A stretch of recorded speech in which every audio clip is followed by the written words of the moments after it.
Welcome back to the American Legends Watch channel, featuring Omega on the channel today. Here is one of my favorite modern Omegas. This is the Aqua Terra Skyfall. This was the watch Daniel Craig wore as James Bond in the James Bond movie Skyfall, my favorite James Bond movie. Take the bloody shot! And I think this watch is just absolutely gorgeous. I've had it for about a year in the collection. Haven't never featured it, I believe, in any of my videos. And I made the decision to move on from this piece, just sold it. So before I move it out the door to its next owner, I figured I would show it and feature it here on the channel with this absolutely gorgeous movement inside, the coaxial movement, the 8500 in-house movement with all of those jewels. That bridge, the coaxial escapement is in there. Just gorgeous. Love the depth on the dial. All these Aqua Terras, modern Aqua Terras, have this kind of laser etched, get it showed there. In this particular series, the etching is vertical. Some of them it's horizontal instead. This one has a date window up here at the 3 o'clock. Some others have it down here at the 6. But the Skyfall Aqua Terra is kind of distinguished from some of the similar references by the fact that the entire bracelet is brushed. And the case sides are also kind of satin brushed. There's not much polished on here. The bezel is fairly polished. Of course, the indices and the hour minute hand, you know, that dial work is very reflective and polished. But the bracelet itself and the case are a little bit more under the radar, which is what you would want if you're in the spy business. And it just wears somewhat understated. So I did make the decision to sell this in order to fund this lovely converted pocket watch that I'll feature on the channel here soon. I'll put a link to that when I get that video up and running.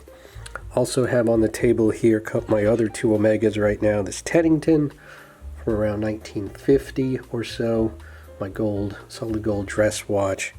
And then no collection is complete, of course, without a moon watch. So you can see in relation to those three, just kind of put them side by side, the Aqua Terra size-wise is in the middle. Right? It's about 38.5 millimeter. Dress watch is about 35. The moon watch is about 42. So at around 39 millimeters or so, it's just a great everyday wear for most wrists. They do make a larger size Aqua Terra. If you have a larger wrist, if you're a 7-inch or so, 7.5 inch, you probably want to go up to like a 41 millimeter Aqua Terra. They're all going to be a similar thickness, however. Take a look here. This is one of the reasons why this watch, even though it is gorgeous and I do recommend it, hasn't gotten that much wrist time from me, is because we're coming in at almost 13 millimeters with 12.86.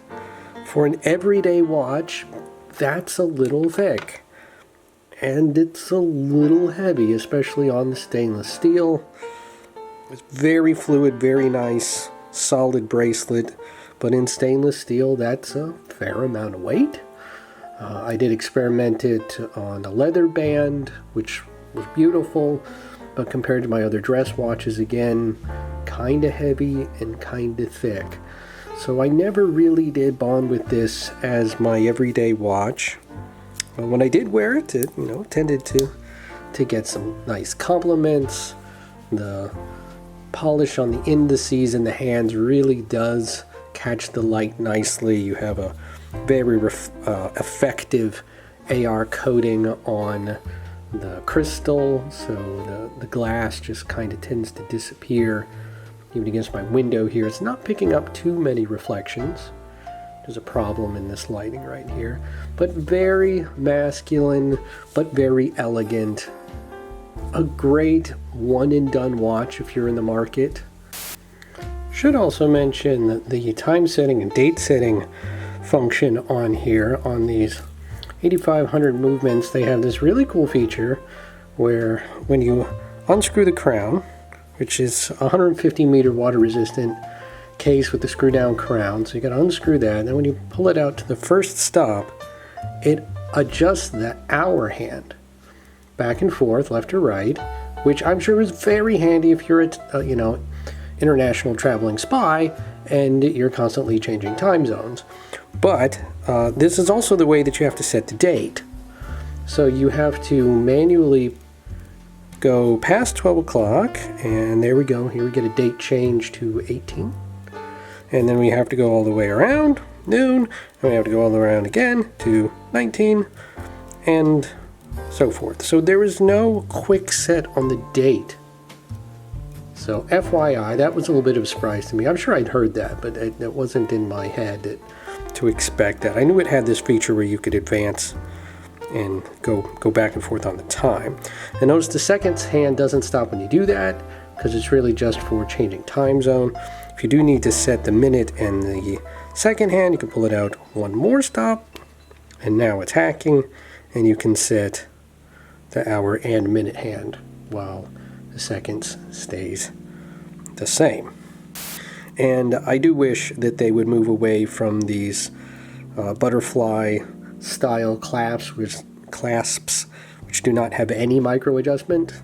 Would love to see this bracelet upgraded, the modern Aqua Terra bracelets upgraded to on the fly system. I think that would just, for an everyday watch in 2026, that is kind of a necessity. But did definitely enjoy taking this off periodically when I had it on the wrist and just admiring that movement. I always wanted one of these. Whenever I'd be in a AD, I would always kind of spend a little time with the Omegas and appreciate this just kind of rapturous movement finishing.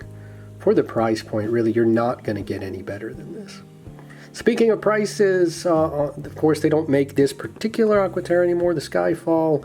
They didn't put a whole lot of marketing into it. They didn't even list it as the Skyfall watch until years later on the Omega website. But in terms of price, on the used market, these are trading for about $3,500 to $4,000, maybe a little bit more with the full kit, maybe a little bit less if it's kind of scratched up. But this particular example is in very good shape. Aqua Terra, just a great watch, kind of a staple in the Omega collection. If you have any questions about it, please do put them in the comments below. Be happy to hear your thoughts, other owners of the Aqua Terra, how much wrist time they're getting from you.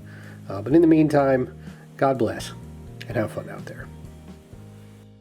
Everybody needs a hobby. So what's yours?